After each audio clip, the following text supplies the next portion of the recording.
Oke, di video kali ini saya akan membahas tentang salah satu kerangka kerja tata kelola teknologi informasi, yaitu COBIT and the IT Governance Institute atau ITGI.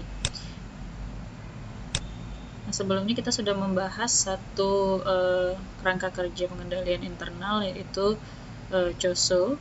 Kemudian di bab ini kita akan dikenalkan lagi dengan satu kerangka kerja yang berbeda, yaitu kerangka kerja COBIT.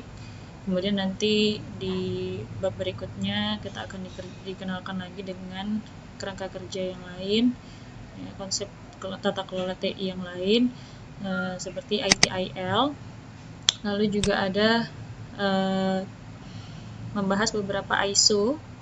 Beberapa ISO yang bisa kita ikuti sebagai kerangka kerja kita dalam melakukan tata kelola teknologi informasi. Nah, jadi sama dengan COSO yang lalu sudah kita pelajari, COBIT ini merupakan singkatan dari Control Objective for Information and Related Technology, atau kita panggil atau kita sebut dengan nama COBIT, yang mana ini merupakan salah satu kerangka kerja pengendalian internal dan panduan pengendalian yang lebih berorientasi IT dibandingkan dengan COSO.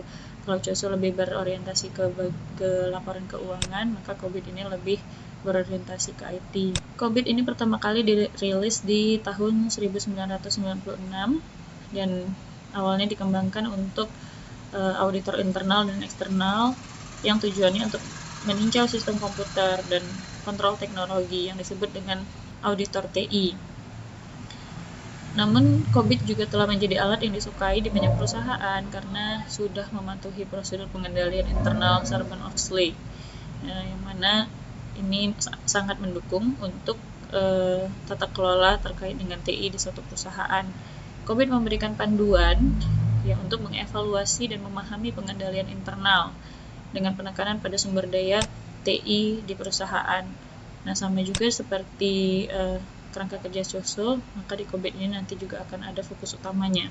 COBIT adalah kerangka pengendalian internal tata kelola TI yang merupakan alat pendukung penting untuk mendokumentasikan dan memahami persyaratan internal COSO dan persyaratan Sarbanes-Oxley, dan untuk mengenali nilai dan risiko yang terkait dengan aset TI di perusahaan. Nah, sejalan dengan COSO, COBIT juga akan ada di sini yang namanya risk assessment atau penilaian risiko. Nah, apa hubungannya COBIT ini dengan ITGI? COBIT ini adalah standar kerangka yang dikeluarkan oleh ITGI. Jadi yang mengeluarkan standar COBIT ini adalah IT Governance Institute atau kita singkat dengan ITGI, dan organisasi profesi yang terkait erat yang sangat terkenal yang namanya Information System Audit and Control Association atau disingkat dengan ISACA.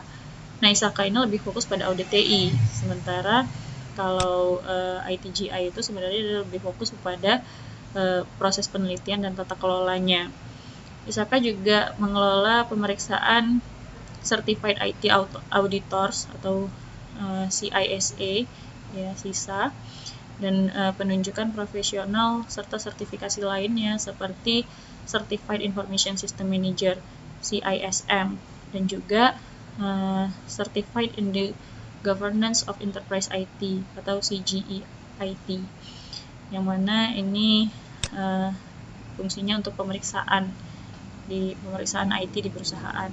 Nah, COBIT yang terbaru itu ada COBIT 2019. Kalau di materi kita ini dari buku kita masih yang terakhir versinya itu di tahun 2011 itu ada versi 5. Ya, nanti karena kita pakai bukunya itu masih menggunakan versi 5, maka nanti akan saya kenalkan untuk kerangka kerja COBIT versi 5. Tapi sebenarnya sudah ada versi yang lebih baru, yaitu 2019, yang mana memang dia masih full berbayar ya, jadi agak sulit untuk kita mengadopsinya. Tapi kalau yang di versi 5 ini sudah banyak yang dia buka, yang bisa kita download kemudian kita sesuaikan.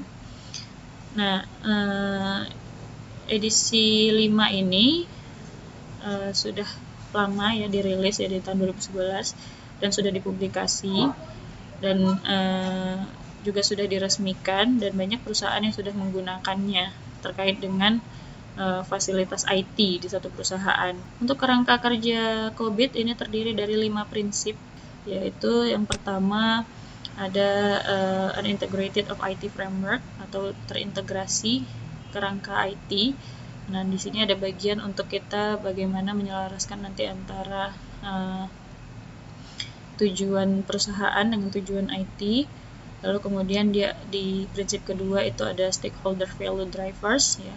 Kemudian yang ketiga ada resource focus on a business context ya, sumber daya yang berfokus pada konteks bisnis. Kemudian yang keempat risk management ya, atau manajemen resiko. Ini sama sejalan juga dengan kerangka kerja COSO. Kemudian ada performance measurement atau pengukuran kinerja. Nah, di sini nanti yang di prinsip kelima inilah dia ada hitung-hitungan ya, kinerja yang diharapkan sama perusahaan dengan kinerja yang berjalan saat ini. Ini akan kita bahas satu persatu tentang prinsip-prinsip dari COBIT ya, yang ada 5 prinsip ini. Ya, jadi di COBIT ini meminta upaya untuk diselaraskan operasi dan kegiatan TI dengan semua operasi perusahaan lainnya. Jadi penting sekali untuk kita tahu apa sih sasaran dari perusahaan, kemudian bagaimana sasaran ini bisa dicapai dengan dukungan IT, dan bagaimana ini bisa kita buatkan dokumennya untuk bagaimana IT bisa sejalan, selaras dengan operasional bisnis, dengan tujuan atau strategi bisnis yang ingin dicapai oleh perusahaan. Itu yang paling penting pertama yang harus kita lakukan. Nah, kemudian kita membangun keterkaitan antara operasi bisnis dengan rencana IT serta proses untuk menentukan, memelihara, dan memvalidasi hubungan kualitas dan nilai. Itu di prinsip yang pertama. Kemudian di prinsip yang kedua, ya, stakeholder value drivers, proses harus ditempat untuk memastikan bahwa TI dan unit operasi perusahaan lainnya memberikan manfaat yang dijanjikan sepanjang siklus pengiriman. Nah, pada saat siklus delivery atau pengiriman, ya ini harus bisa ada penambahan value atau memberikan manfaat, ya, dengan strategi yang mengoptimalkan biaya. Nah, jadi ada di sini upaya untuk mengoptimalkan biaya dengan menekankan nilai-nilai perusahaan dengan kegiatan-kegiatan yang berkaitan dengan IT. Nah, sebagai contoh misalnya untuk mengurangi penggunaan kertas, biaya penggunaan kertas. Nah, ini bisa ditekan dengan cara memanfaatkan sistem paperless sehingga biaya untuk yang dikeluarkan untuk biaya kertas ini bisa lebih optimal. Kemudian di prinsip ketiga itu ada resource focus on a business context. Nah, di bidang IT itu harus ada investasi yang optimal dan pengelolaan sumber daya.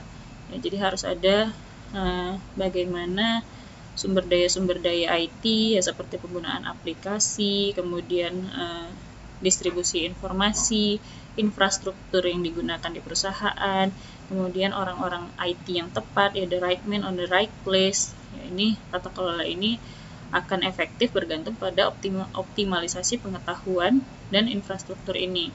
Ya, jadi penggunaan sumber daya itu juga harus dioptimalkan.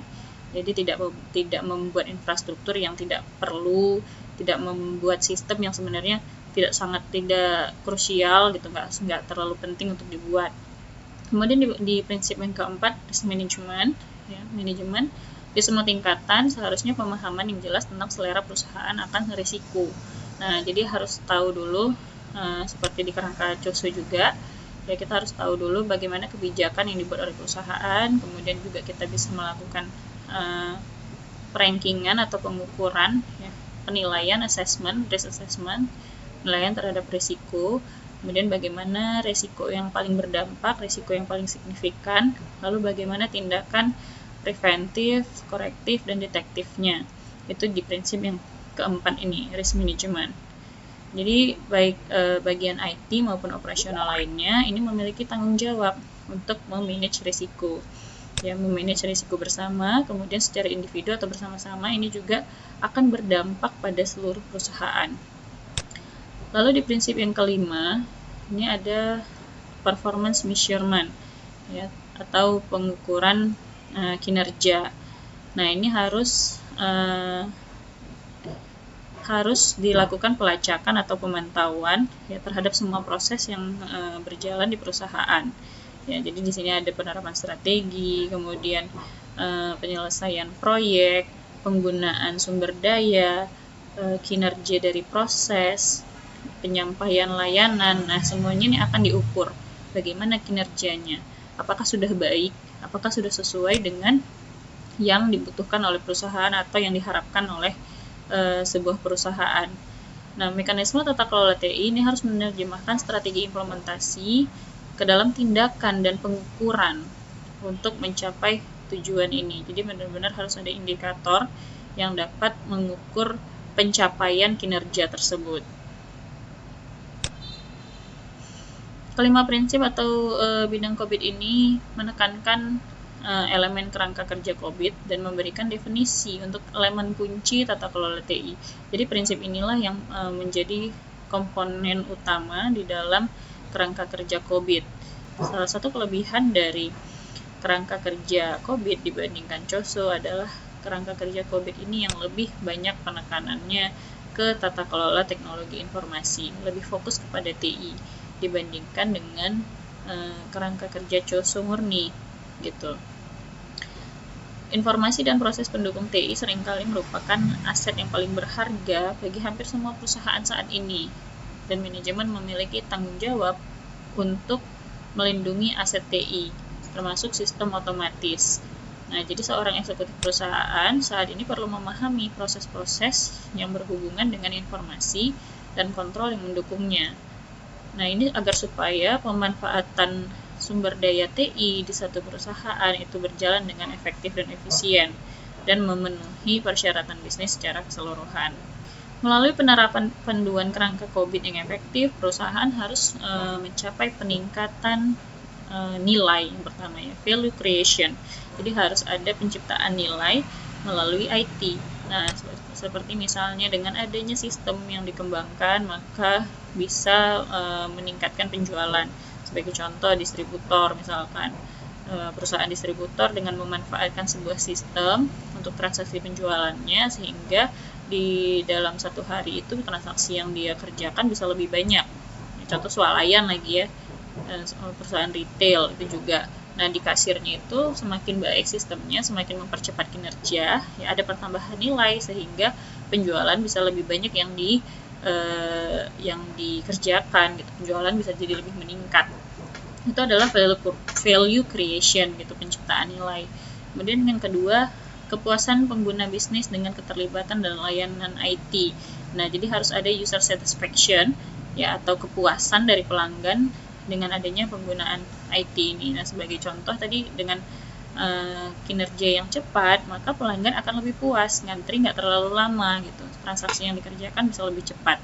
Itu memenuhi user satisfaction. Kemudian ada kepatuhan terhadap hukum, peraturan, dan kebijakan yang relevan.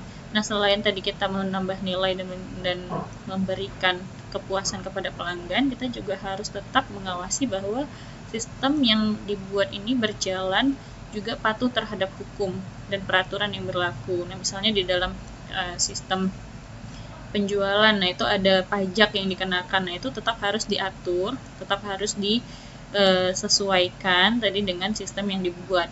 Jadi harus ada juga hukum, peraturan, dan policy atau kebijakan yang mengatur jalannya sistem tersebut. Nah, di dalam arsitektur COVID-5 itu ada yang disebut dengan enabler. Ya, di dalam COVID-5 itu ada 7 kategori dari enabler. Nah, enabler ini fungsinya adalah untuk menerapkan dan melaksanakan proses tata kelola dan sistem manajemen untuk TI perusahaan. Jadi enabler ini didefinisikan sebagai proses, mekanisme, atau sesuatu yang spesifik yang dapat membantu mencapai tujuan tata kelola perusahaan. Nah, di dalam COVID-5 itu ada 7 kategori dari enabler. Yang pertama itu proses. Nah, proses ini adalah kumpulan praktik terbaik, best practice dari kegiatan untuk pencapaian tujuan, dan hasilnya untuk pencapaian tujuan terkait IT. Itu untuk yang enabler pertama. Kemudian enabler yang kedua itu ada prinsip dan kebijakan, principles and policy, yang mana di dalamnya ini adalah rangkaian aturan untuk kegiatan manajemen. Jadi selain tadi kegiatannya diatur apa-apa saja, juga ada prinsip dan kebijakan untuk mengatur kegiatan tersebut. Kemudian yang ketiga itu ada struktur organisasi, ya, organizational structures. Nah, ini terkait siapa orang-orang yang terlibat di dalam perusahaan yang akan mengambil keputusan di dalam organisasi. Lalu yang keempat itu ada keterampilan dan kompetensi, skills and competencies. Nah, ini terkait keahlian penyelesaian masalah dan keputusan terbaik yang dapat diambil sesuai dengan kompetensi yang diharapkan. Ya, jadi harus punya yang mengambil keputusan itu harus memang yang memiliki kompetensi di bidang itu. Lalu yang kelima ada budaya dan perilaku, culture and behavior. Nah, ini untuk memberikan dukungan dalam memahami perilaku para stakeholder. Jadi perlu untuk membuat satu budaya, ya, atau perilaku yang membiasakan orang-orang di perusahaan. Nah, ini agar bisa sejalan tadi dengan pemahaman perilaku para stakeholder. Lalu yang keenam itu ada service capabilities atau kemampuan layanan. Nah, ini di sini terkait dengan infrastruktur teknologi, aplikasi yang terkait dengan proses dan layanan informasi. Lalu yang berikutnya yang terakhir itu ada information, ya, atau informasi. Nah, ini adalah elemen yang secara kritik ada dalam organisasi untuk didokumentasikan dalam level operasional. Nah, ini juga ada di dalam COSO, ya, bagian communication and information. Nah, ini bagian jalannya informasi atau arus informasi di satu organisasi. Fokus bisnis COVID dicapai dengan mengidentifikasi semua pemangku kepentingan dan kebutuhan mereka dan menentukan bagaimana kaitannya dengan keputusan dan kegiatan pemerintahan dan manajemen. Nah, mungkin yang terbaik adalah memikirkan proses TI dan siapa pemangku kepentingan, ya, di dalam proses tersebut, dan juga dibagi ke dalam dua kelompok, yaitu kelompok internal dan eksternal. Operasi dan proses TI ini akan sangat luas, dan para stakeholder tadi atau pemangku kepentingan ini akan diidentifikasi oleh COVID. Jadi akan dibagi dia untuk stakeholdernya meliputi ada anggota dewan direksi, ya, board of directors, CEO, CFO, CIO, ya, business executive, business process owners, ya, business managers, risk manager, ya, atau manager risiko, kemudian security manager, service manager, human resource manager, yaitu bagian HRD, manager HRD, kemudian internal auditor, ya, untuk penggunaan IT, dan juga banyak yang lainnya gitu, ya. Jadi ada orang-orang tersebut dibagi ke dalam kelompok-kelompok stakeholder di dalam COVID. Nah, lalu setelah tahu stakeholdernya, maka dibuat pengelompokan stakeholder needs atau kebutuhan dari stakeholder. Nah, ini ada dokumen, contoh dokumen COVID, ya, beberapa yang pertanyaan yang akan ditanyakan nanti terkait dengan bagaimana kita mendapatkan kebutuhan dari stakeholder atau pemangku keputusan. Kebutuhan pemangku kepentingan dipengaruhi oleh sejumlah drivers, ya, ada beberapa hal yang akan mempengaruhinya, termasuk di sini di dalamnya yaitu perubahan strategi, ya, kemudian lingkungan bisnis dan peraturan yang berubah, serta evolusi dari teknologi. Teknologi ini kan semakin pesat sekali perkembangannya, sehingga penting untuk kita juga menjadikan perubahan teknologi ini sebagai salah satu hal yang akan mempengaruhi juga stakeholder needs. Stakeholder needs ini nanti akan terwujud dalam serangkaian harapan, kekhawatiran, atau persyaratan potensial. Jadi semua masalah ini terkait dengan satu atau lebih dari tujuan utama pengelolaan COVID ini akan dibuat realisasinya, ya, realisasi manfaat, penyeimbangan risiko, dan juga pengoptimalan biaya untuk mencapai stakeholder needs. Lalu di prinsip yang ketiga, ya, fokus kepada konteks bisnis. Kerangka kerja COVID akan menyediakan seperangkat bahan panduan yang kuat untuk membantu perusahaan memperbaiki proses tata kelola TI. Dan prinsip inti COVID adalah fokusnya pada konteks bisnis, ya. Jadi main fokusnya itu memang pada konteks bisnisnya. Nah, di dalam mendefinisikan tujuan bisnis ada 3 prinsip kunci ya di dalam COVID yang menekankan bahwa perusahaan bisnis ada untuk menciptakan nilai bagi para pemangku kepentingan mereka. Jadi ada 3 tujuan nilai dari tata kelola yang ditentukan oleh COVID. Yang pertama itu realisasi manfaat. Ya, jadi harus ada tadi value added ya, atau penambahan nilai. Kemudian pengoptimalan risiko. Ya, bagaimana risiko ini kalaupun sampai terjadi dampaknya itu tidak besar gitu, optimal untuk pengelolaannya. Kemudian yang ketiga itu pengoptimalan sumber daya. Bagaimana sumber daya yang dibuat atau sumber daya yang dimiliki oleh perusahaan ini digunakan secara optimal. Di dalam COVID itu sudah ada 7 kelas ya, atau 7 enabler yang berbeda yang seperti tadi sudah saya jelaskan. Nah, untuk mencapai tujuan utamanya, perusahaan harus selalu menyadari bahwa ia memiliki dan mengelola seperangkat enabler yang saling terkait ini. Tata kelola dan manajemen risiko itu harus juga diselaraskan dengan 7 enabler yang sudah disebutkan sebelumnya. Nah, masing-masing dari 7 enabler yang sudah ditetapkan COVID memiliki 5 komponen spesifik. Jadi masing-masing 7 enabler tadi ada lagi di dalamnya 5 komponen spesifik, yaitu yang pertama ada enabler stakeholders atau pemangku kepentingan di dalam enabler tersebut. Kemudian yang kedua itu ada goals and metrics atau tujuan dan matriks dari enabler itu. Kemudian siklus hidupnya, enabler life cycle. Lalu ada good practice atau praktek terbaiknya, praktek yang baik. Kemudian ada atribut dari enabler tersebut. Untuk enabler stakeholder, meskipun kita telah membahas dari pentingnya pemangku kepentingan sebagai pendorong keseluruhan proses COVID, masing-masing dari 7 enabler di sini akan memiliki pemangku kepentingan internal dan eksternal sendiri.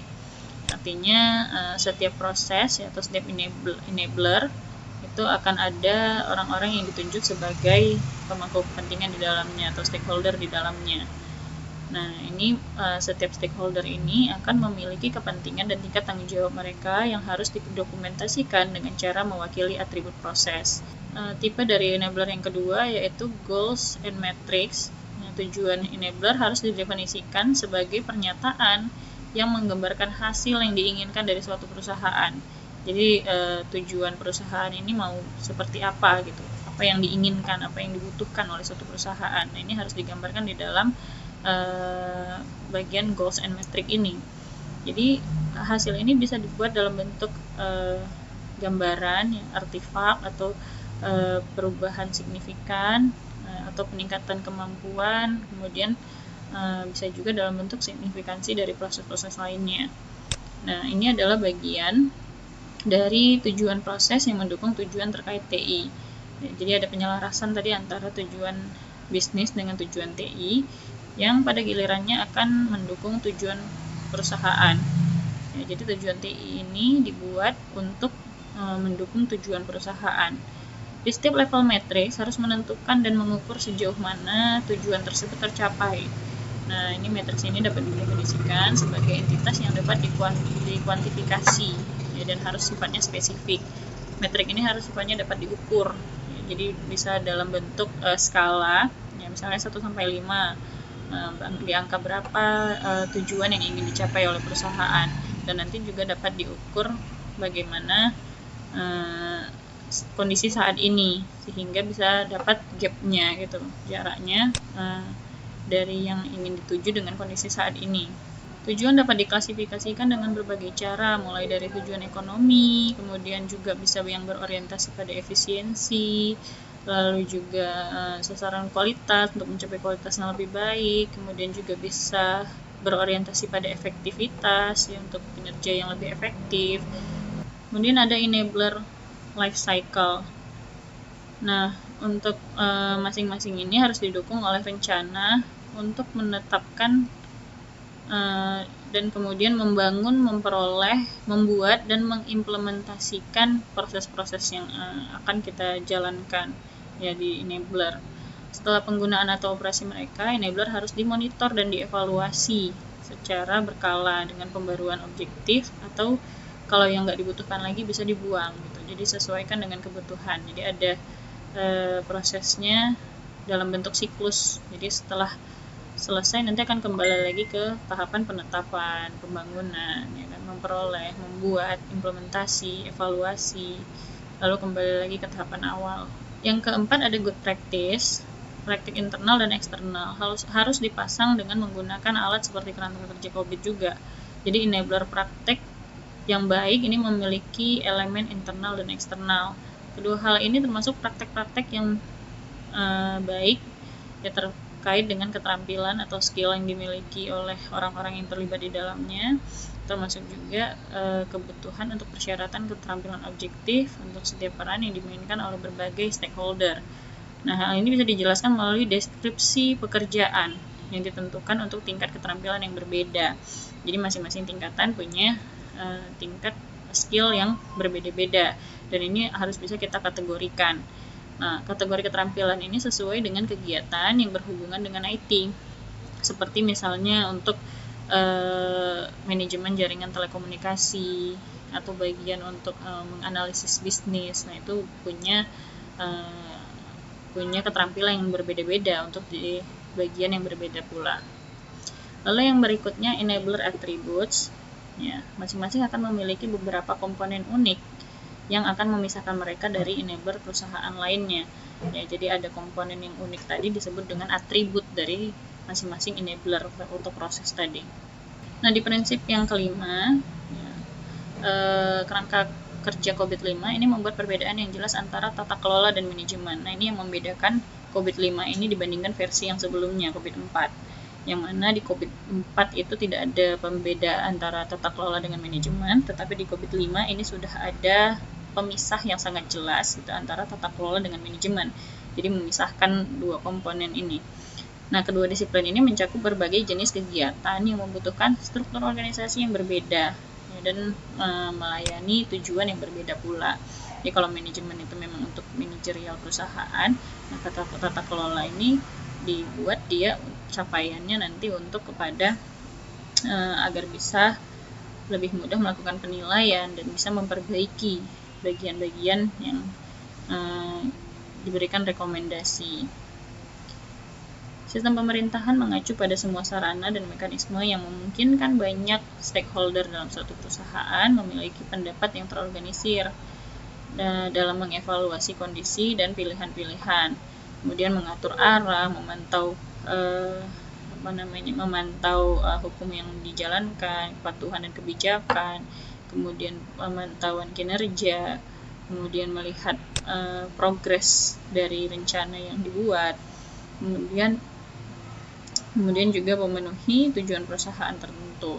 Nah, ini mencakup yang ada semua di dalam prinsip yang kelima ini, yaitu tata kelola dan manajemen. Bagaimana kita mengukur kinerja dari manajemen bertanggung jawab untuk eksekusi dalam arah yang ditetapkan oleh badan atau unit pemandu. Jadi manajemen ini adalah tentang perencanaan, pembangunan, pengorganisasian, dan pengendalian kegiatan operasional agar sesuai dengan arahan yang ditetapkan oleh badan pemerintah. Nah, untuk pembeda tadi antara tata kelola dengan manajemen di dalam COVID-5, untuk tata kelola perusahaan, domainnya itu disebut dengan Evaluate, Direct, and Monitor atau EDM. Sementara untuk pengelolaan, ya, untuk manajemen di perusahaan ada kelompok prosesnya, ya, atau domainnya itu Align, Plan, and Organize atau APO, kemudian Build, Acquire, and Implement atau BAI, kemudian Deliver Service and Support DSS, dan yang keempat Monitor, Evaluate, and Assess atau MEA. Nah, bagaimana kaitan antara COSO dengan COVID? Nah, tujuan COVID mulai dari perencanaan dan perusahaan hingga pemantauan dan evaluasi. Nah, ini dapat digunakan untuk memahami dan mengevaluasi kontrol internal melalui 5 komponen kontrol internal COSO. Nah, jadi kaitannya adalah pemantauan dan evaluasi COVID itu bisa kita evaluasi dengan kontrol internal dari COSO. Oke, sekian materi tentang COVID dan juga IT Governance Institute. Semoga bermanfaat.